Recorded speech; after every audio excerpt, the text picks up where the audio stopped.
I was in the middle of closing a major client deal, calm, collected, everything going smoothly. Until the lobby door slammed open like a scene out of a courtroom drama. Every head turned. And there she was, Karen Miller, president of our HOA, and, unfortunately, also the office manager of our building. Her heels clacked like gunshots against the marble as she marched across the floor with one mission: public humiliation. She pointed a manicured finger at me like she was about to deliver a death sentence. "You're fired, effective immediately. Pack your things and get out of my building within the hour." The lobby fell silent. My client sat frozen, eyes wide, unsure if this was a joke or part of some twisted power play. I felt heat crawl up my neck, but I didn't flinch, because there was one thing Karen didn't know, something that made me stand taller and smile. "I think there's been a misunderstanding, Karen." She blinked, caught off guard, but doubled down.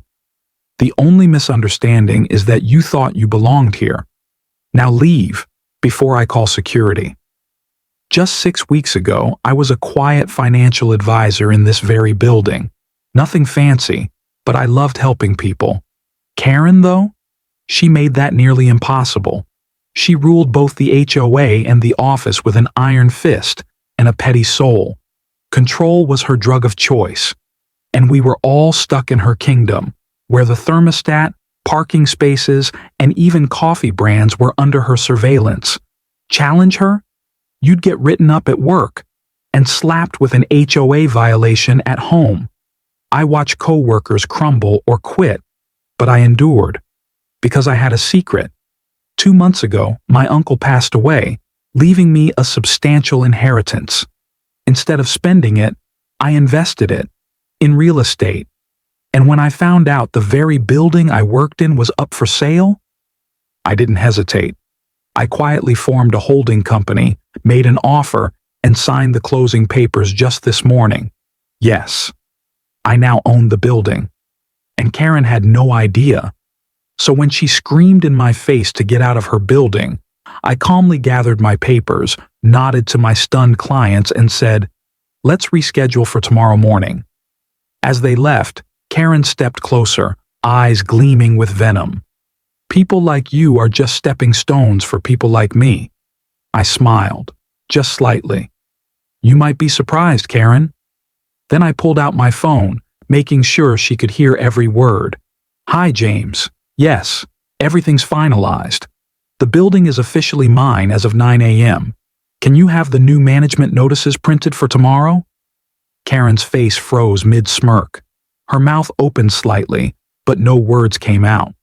I walked past her, each step echoing louder than her threats ever did. The next morning, I arrived early with the new property management team. Notices went up on every wall. Effective immediately. Smith Properties is the new owner of Oakwood Professional Center. All inquiries should be directed to the new property manager, David Williams. At exactly 9 a.m., the security cameras caught her approaching the front doors. Swipe. Red light. Swipe again. Still red. Then, panic. Pounding fists against glass. David approached politely, gesturing to the notice. Karen's face twisted in disbelief. She shoved past him and stormed toward her office, only to find the locks had been changed. A crowd of employees had gathered, watching in silence, phones half raised, faces barely hiding smirks. "Where is he?" she shouted. "Where is that nobody who thinks he can play games with me?" I stepped forward, calm as ever. "Good morning, Karen." I believe David was explaining the change in management. She stared at me, eyes wide, voice cracking as she tried to laugh it off. But everyone knew. Her reign was over. Some kind of sick joke? "You can't afford to buy this building." Karen's voice cracked, equal parts disbelief and fury. I smiled, calmly, confidently. "Actually, Smith Properties is my holding company. I purchased the building last week. The transfer of ownership became official yesterday morning, about an hour before you tried to fire me." For a moment, Her face just froze. The color drained. Her lips parted, but no words came out. "That's impossible," she finally whispered. "You're just a financial advisor. You drive a 10-year-old Honda." "I believe in living below my means," I said with a slight nod. "But that's neither here nor there. As the new owner, I've brought in a professional management company to oversee operations. Your position has been eliminated, effective immediately." Rage erupted across her face like a lightning strike. "You can't do this to me. I've managed this building for 7 years. I'll sue you for wrongful termination." I handed her a business card, still steady, still composed. "You're welcome to speak with my attorneys, but I should let you know we have documentation, testimonies, emails, a paper trail of harassment, intimidation, and unprofessional conduct. Now, I need to ask you to leave the premises. Your belongings will be packed and delivered to your home." That's when she snapped. Karen's face twisted into something feral. She let out a primal scream, then grabbed a potted plant and hurled it across the lobby, just missing an elderly client walking in the door. Before anyone could react, she lunged at the reception desk, slamming the computer to the floor in a shower of sparks and broken plastic. "This is my building," she shrieked. "Mine! You're all fired, every single one of you." David, the new property manager, quickly called security. "Karen, stop," I said firmly. "You're only making this worse." She spun toward me, eyes blazing, voice venomous. "You think you're so clever? I'm still HOA president. I'll make your life hell. I'll fine you into bankruptcy." Security arrived, fast, but when they tried to escort her out, she slapped one of them across the face. That was it. David called 911. Minutes later, 2 officers arrived and tried to calm her down.